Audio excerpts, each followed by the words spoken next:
അടുത്തതായി super star സീനിയറിന്റെ വേദിയിലേക്ക് ഒരു ചുണക്കുട്ടൻ വരാൻ പോകുന്നു. ആരാണത്? അവന്റെ പേരാണ് ഫാഹിസ്. വിളിക്കട്ടെ ഞാൻ? വിളിക്കൂ ഫാഹിസിനെ. Let's welcome Fahis.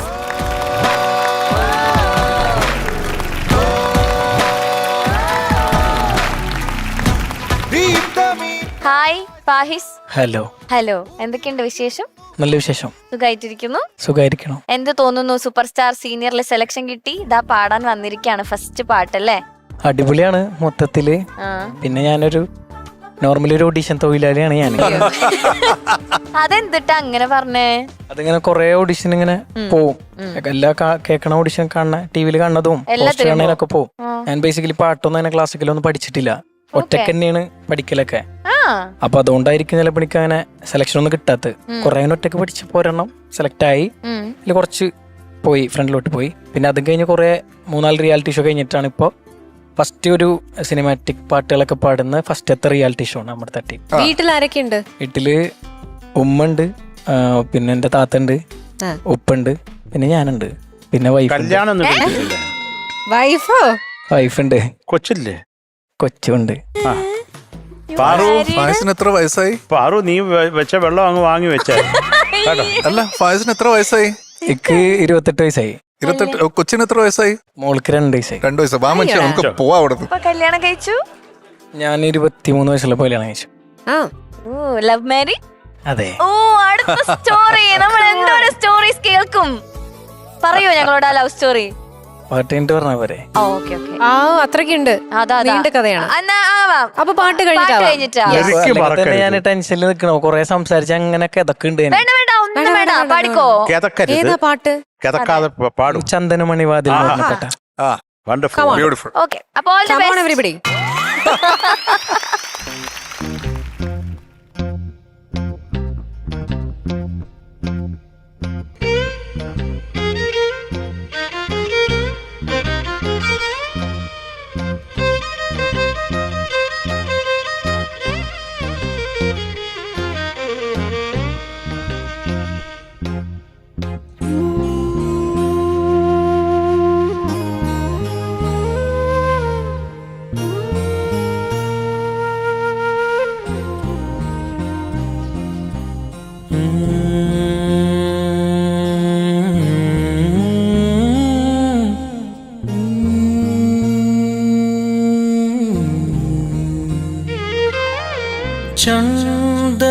ചന്ദനമണിവാതിൽ പാതിച്ചാരി ഹിന്ദോളം കണ്ണിൽ തിരയിളക്കേ ശൃംഗാര ചന്ദ്രികേ നീരാടി നീ നിൽക്കെ എന്തായിരുന്നു മനസ്സിൽ?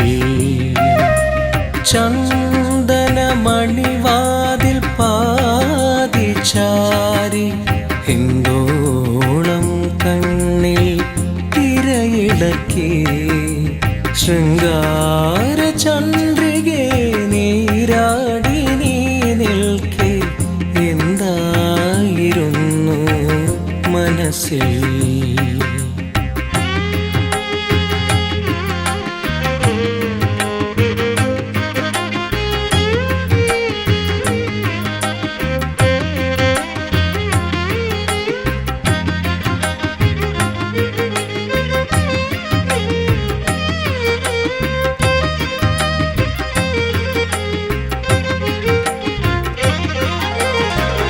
എന്നോടെന്തിനൊളിക്കുന്നു നീ സഖി, എല്ലാം നമുക്കൊരു പോലെയല്ലേ?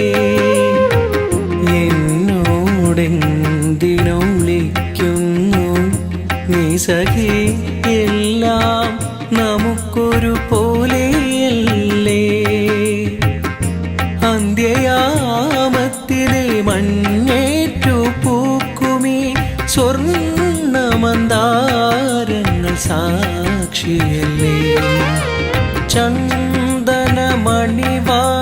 പാതിച്ചാരി ഹിന്ദോളം കണ്ണിൽ തിരയിളക്കേ ശൃംഗാര ചന്ദ്രികേ നീരാടി നീ നിൽക്കെ എന്തായിരുന്നു മനസ്സിൽ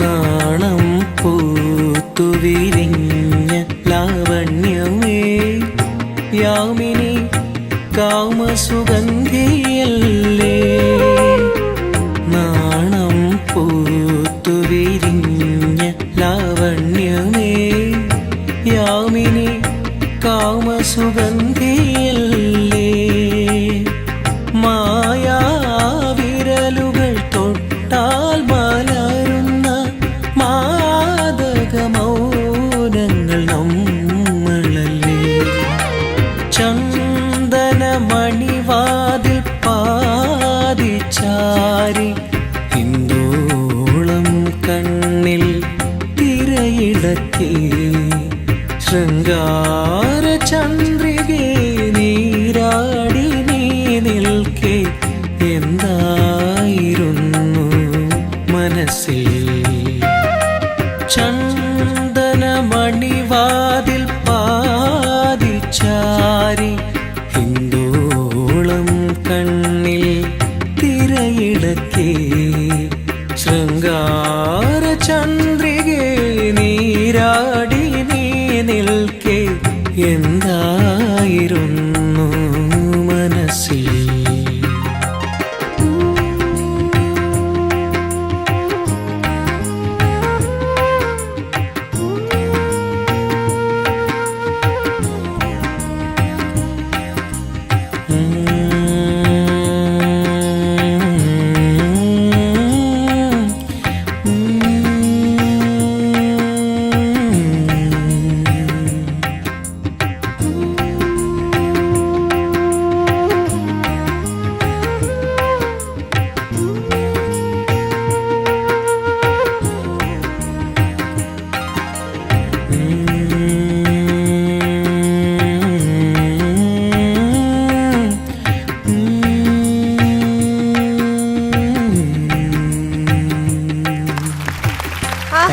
ബ്യൂട്ടിഫുൾ.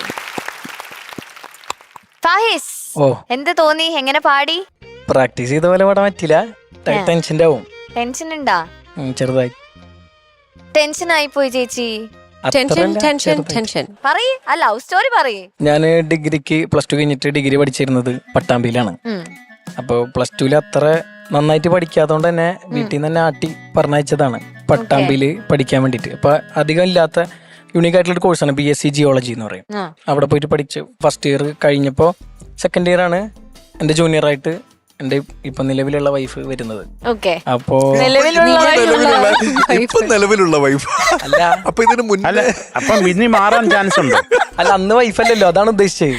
ഓ ഇപ്പൊ എന്റെ ഭാര്യ, അത് മതി. എന്റെ ഭാര്യ വരുന്നത്. അങ്ങനെ ആദ്യം എനിക്കാണെങ്കിൽ ഞാൻ അധികം വരെയായിട്ട് അന്ന് സംസാരിച്ചിരുന്നില്ല. ഇങ്ങനെ കൂടുതലും BSc ജിയോളജി കുറച്ച് പഠിക്കാൻ കുറച്ച് ബുദ്ധിമുട്ടാണ്. ഫുൾ ടൈം വീട്ടിൽ തന്നെയാണ്. എന്റെ അവിടുത്തെ ഹോസ്റ്റലിൽ തന്നെ ആയിരിക്കും. അപ്പൊ കൂടുതൽ കുറെ എഴുതാനൊക്കെ തരും. കുറെ പ്രാക്ടിക്കൽ ഉണ്ടാവും. പിന്നെ കല്ലും മണ്ണൊക്കെയാണ്. ഓരോന്ന് നമുക്ക് കുറെ സെഡിമെന്റ്സ് എഴുതാണ്ടാവും. കുറെ പരിപാടിയാണ്. ഇപ്പൊ എനിക്ക് ഫസ്റ്റ് കമ്പനി ആയത് ഈ പെൺകുട്ടിയാണ്, പറഞ്ഞ പെൺകുട്ടി. അപ്പൊ അവളെന്നോട് പേര് പറയൂ. ഫാസില എന്നാണ് പേര്. ഫാസില ഫാഹിസ്.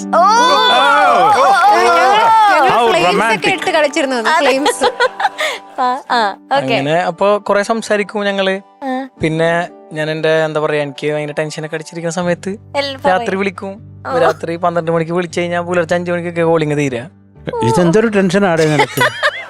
ഈ ആളുകൾ കൊള്ളയടിക്കാൻ നടക്കുന്ന സമയമാണ് രാത്രി 5 മണി വരെ. പിന്നല്ലാണ്ട് പേടിയാവുന്നു സമയം കേട്ട്. ടെൻഷൻ മാത്രല്ല, കുറച്ച് ബാക്കിയുള്ള കാര്യങ്ങളും പറയൂ. അത് മാത്രല്ല, പറഞ്ഞു 5 മണിയാവും. സങ്കടപ്പെട്ടിരിക്കുമ്പോഴാണ് വിളിക്കുക. അത് ആദ്യം 1 മിനിറ്റ് കൊണ്ട് പറഞ്ഞു തീർക്കും. ബാക്കിയുള്ള 4-3 മണിക്കൂർ വേറെ എന്തെങ്കിലുമൊക്കെ ആവും. ഓ അങ്ങനെ അത് പറയാൻ പറ്റത്തില്ല. Okay good. അല്ല പ്രണയം ആവുമ്പോ അതങ്ങനൊക്കെ സംഭവിക്കും. എടാ നമ്മൾ വേറൊരു കാര്യം ഞാൻ പറയാം. ഈ നിങ്ങളൊക്കെ പ്രേമിക്കുന്ന ആളുകളായതുകൊണ്ടാണ് നമ്മളിപ്പോൾ ഒരാളെ വിളിച്ച് സംസാരിച്ച് നമുക്കൊരു പ്രണയമുള്ള ഒരാളുടെ അടുത്ത് സംസാരിച്ചാൽ നമ്മൾ ചിലപ്പോൾ 8 മണിക്കൂറൊക്കെ ആയിരിക്കും സംസാരിച്ചിട്ടുണ്ടാവുക. അതെ. ഈ ഒന്ന് ആലോചിച്ച് നോക്കി എന്താ സംസാരിച്ചത്, ഒരു കാര്യവും കാണത്തില്ല, ഒരു ചക്കയും തേങ്ങയും മാങ്ങയും കാണത്തില്ല, എന്നാൽ അത്രയും സംസാരിച്ചിട്ടുണ്ടാവും. അതെ, സ്വീറ്റ് നത്തിങ്സ് എന്ന് പറയും. അങ്ങനെ അത് പ്രണയബദ്ധരായിട്ടുള്ള ആളുകളുടെ ഇടയ്ക്ക് സംഭവിക്കുന്ന മണ്ടത്തരാണത്. സാർ അങ്ങനെ സംസാരിച്ചിട്ടുണ്ടല്ലേ? ഞാൻ സംസാരിച്ചിട്ടുണ്ട്. ഓക്കെ, എല്ലാരും അത് സംസാരിക്കും. പക്ഷേ ഈ അൺടൈമിൽ ആരോട് എന്ന് പറയുന്നില്ല. അല്ല, എന്റെ കൂടെ ഉള്ള ആളിനോട്. അത് അതിങ്ങനെ ഈ 12 മണി അലാം വെച്ച് 5:30 വരെ അതില്ല, പരിപാടിയില്ല. ഒരു 9 തൊട്ട് 10 മണി വരെ അതൊക്കെ ഉള്ളു, അത്രേ ഉള്ളൂ. എന്നിട്ട് അങ്ങനെ കുറെ സംസാരിക്കും. പിന്നെ ഞാൻ ഡിഗ്രി 3rd ഇയർ ഒക്കെ കഴിഞ്ഞ് തിരിച്ചു വന്നല്ലോ. ഞാൻ അതിന്റെ പോസ്റ്റ് ഗ്രാജുവേഷൻ ഉണ്ട് എനിക്ക്. MSc അപ്ലൈഡ് ജിയോളജിയും കംപ്ലീറ്റ് ചെയ്തിട്ടുണ്ട് ഞാൻ. PG ചേരുന്ന സമയത്തൊക്കെ ആളവിടെ പഠിക്കില്ല, ആളവിടെ 3rd ഇയർ പഠിക്കണം. അപ്പൊ എനിക്ക് വിളിക്കാണ്ടാക്കുമ്പോ ഭയങ്കര ബുദ്ധിമുട്ട്. എന്തോ സ്ഥിരം ഉണ്ടായിരുന്ന ഒരു സാധനം. അപ്പൊ നമ്മൾ ഡെയിലി ചോറിട്ടാണ്ടാകുമ്പോ ഒരു ഭയങ്കര ഉപമ. ഡെയിലി വിളിക്കും, കുറെ നേരം സംസാരിക്കും. പെട്ടെന്ന് ഒരു ദിവസം അങ്ങനെ വിളിക്കാണ്ട, കാരണം അവള് വീട്ടിൽ പോയ ഫോൺ എടുക്കാൻ സമ്മതിക്കില്ല. ഓർത്തഡോക്സ് ഫാമിലിയാണ്. അപ്പൊ അതുകൊണ്ട് എനിക്ക് വിളിക്കാണ്ടാക്കുമ്പോ ഭയങ്കര ബുദ്ധിമുട്ടാണ്. അങ്ങനെ പിന്നെ നമുക്ക് തന്നെ എന്തോ ഉള്ളിലേ എന്താണ് ഇങ്ങനെ ഒരു സാധനം, ഞങ്ങൾ ഇഷ്ടമാണെന്നൊന്നും അപ്പൊ പറഞ്ഞിട്ടില്ല. അങ്ങനെ പിന്നെ ഞാന് അതേപോലെ അവളെ നാട്ടിൽ പോയ സമയത്ത് ഒരു ദിവസം നേരിട്ട് കണ്ടു. ഞാൻ കാര്യങ്ങളൊക്കെ പറഞ്ഞു, അവളും കാര്യങ്ങളൊക്കെ പറഞ്ഞു. വായോണ്ട് ഇങ്ങനെ സോറി ഞാൻ അതിലേക്ക് അങ്ങ് ഇന്നായി പോയി. വേണ്ട എന്തിന്. അല്ല, എന്നിട്ട് അപ്പൊ അവളെ കല്യാണമൊക്കെ ആലോചിക്കുന്ന സമയമായിരുന്നു. അപ്പൊ എന്നോട് കാര്യങ്ങളൊക്കെ പറഞ്ഞപ്പോ എനിക്ക് ജോബൊന്നും ഇല്ലല്ലോ, ഞാൻ 2nd ഇയർ PG ആയിട്ടുള്ളൂ. അപ്പൊ അങ്ങനെ ഞാൻ PG കംപ്ലീറ്റ് ചെയ്ത് വന്നു. കൊറോണ സമയമാണ്, എങ്ങനെയും കെട്ടണം. വീട്ടിലാണെങ്കിൽ ഭയങ്കര പ്രഷർ. അവൾക്ക് വീട്ടിൽ 6 മാസം പൂട്ടിയൊക്കെ ഇട്ടു, വീട്ടിൽ നിന്ന് പുറത്തു പോകാനും വയ്യ. എനിക്കാണെങ്കിൽ ആ സമയത്ത് ഇത് അറിഞ്ഞിട്ട് വീട്ടിൽ പിടിച്ചു. ഞാൻ എന്റെ അടുത്ത കുറച്ച് കാര്യങ്ങളൊക്കെ വിട്ടുപോയി, എല്ലാം കൂടി പറഞ്ഞാലേ സാരില്ല. അങ്ങനെ കൊറോണ സമയമാണ്, ഇന്ത്യയിലാണെങ്കിൽ ഫണ്ടും ഇല്ല, കെട്ടുകയും വേണോ.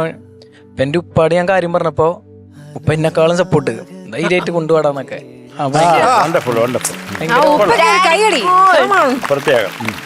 അങ്ങനെ ഉപ്പാട് കാര്യങ്ങളൊക്കെ പറഞ്ഞു. ഉപ്പ റെഡി, ഉപ്പ അവരോട് വിളിച്ച് സംസാരിച്ചു. അപ്പൊ അവരെപ്പോഴും ചോദിക്കണ ഒന്ന് ദൂരാണ്, ഞാൻ തൃശ്ശൂർ ജില്ലയാണ്, ആള് മലപ്പുറം ജില്ലയാണ്. അപ്പൊ അതിന്റെ ഒരു വിഷയമുണ്ട്. പിന്നെ എനിക്ക് ജോലി ഇല്ലാത്തൊരു പ്രശ്നമുണ്ട്. അങ്ങനെ അതൊക്കെ PG കഴിഞ്ഞാൽ ഗൾഫിൽ പോകുന്നുള്ളൊരു കാര്യം നമ്മൾ ഓൾറെഡി പറഞ്ഞു വെച്ച്. സംഭവം ഞാൻ ഗൾഫിലൊന്നും പോയില്ല. പിന്നീട് മ്യൂസിക്കുമ്പോ ഫുള്ളായിട്ട് നീങ്ങി. അപ്പൊ ആ സമയത്ത് കൊറോണക്ക് മലപ്പുറം സൈഡിലൊക്കെ ഇലക്ഷന് പാട്ട് പാടുന്ന ഒരു സിസ്റ്റം ഉണ്ട്. ഇലക്ഷന് പാട്ടുകൾ പാടും. കുറച്ച് സമയം കൊണ്ട് എനിക്കൊരു 4 മാസം കൊണ്ട് കൂടുതൽ ഫണ്ട് വേണം, ഒരു 3-4 ലക്ഷം രൂപയോളം വേണം. കൊറോണ ആയാലും ഫണ്ട് വേണം. പിന്നെ അവിടെ പോയി നിന്ന് 2-3 മാസം ഇലക്ഷന് കുറെ പാട്ട് പാടി, അവിടെ നിന്ന് കുറെ റെക്കോർഡിംഗ് ഒക്കെ ചെയ്ത് ഒരു 3-3.5 ലക്ഷം രൂപ അങ്ങനെ പ്രോഗ്രാമും റെക്കോർഡിംഗും ഒക്കെ ആയിട്ട് ഇങ്ങനെ ഉണ്ടാക്കി. കുറച്ച് പൈസ കടവും മേടിച്ചു. കൊറോണക്ക് എന്നെ എല്ലാം പറഞ്ഞ് സമ്മതിപ്പിച്ച് കല്യാണം കഴിച്ചു.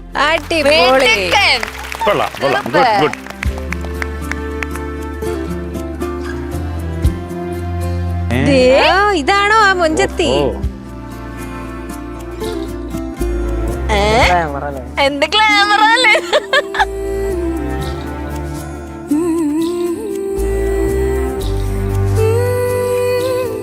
Super cute family. എന്നാലും നീ കഷ്ടപ്പെട്ട് അധ്വാനിച്ച് നീ കല്യാണം കഴിച്ചല്ലോ മോനെ. നിനക്ക് ഇരിക്കട്ടെ ഒരു ഷേക്ക് ഹാൻഡ്. സൂപ്പർ. ഇനി നമുക്ക് ചോദിക്കണ്ടേ? അതൊക്കെ മറന്നുപോയി. ആരോട് ആദ്യം ചോദിക്കണ്ടേ? ശരത് സാറിനോട് ചോദിക്കാം. ഫാഹിസ് മനോഹരമായിട്ട് പാടി. Thank you sir. ബ്യൂട്ടിഫുൾ ആണ്. നിനക്കൊരു ട്രൂ റെൻഡറിങ് ഉണ്ട്.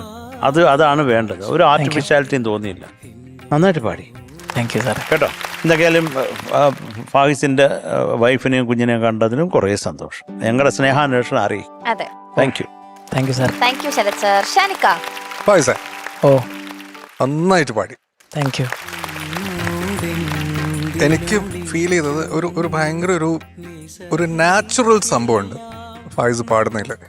ആ സോങ്ങിന് ഫായിസ് കൊടുക്കുന്ന ഒരു നാച്ചുറൽ ടച്ച് ഉണ്ട്, ഒരു ഹ്യൂമെയിൻ സംഭവം. അത് ഭയങ്കരമായിട്ട് ഫീൽ ചെയ്യുന്നുണ്ട്. എന്തോ ഒരു പേഴ്സണൽ പിന്നെ കണക്ട് ഫീൽ ചെയ്യുന്ന പോലെ ഉണ്ട്.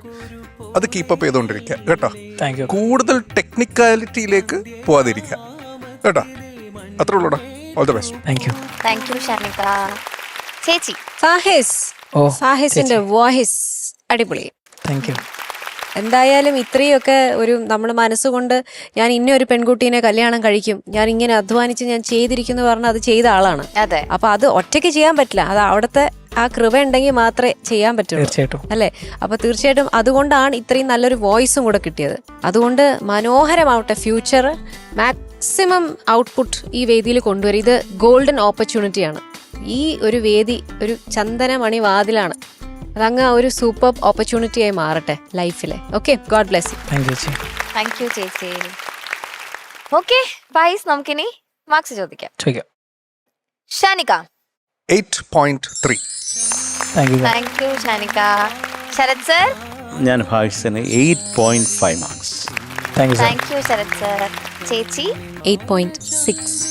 താങ്ക് യു ചേച്ചി. Okay, so total 25.4.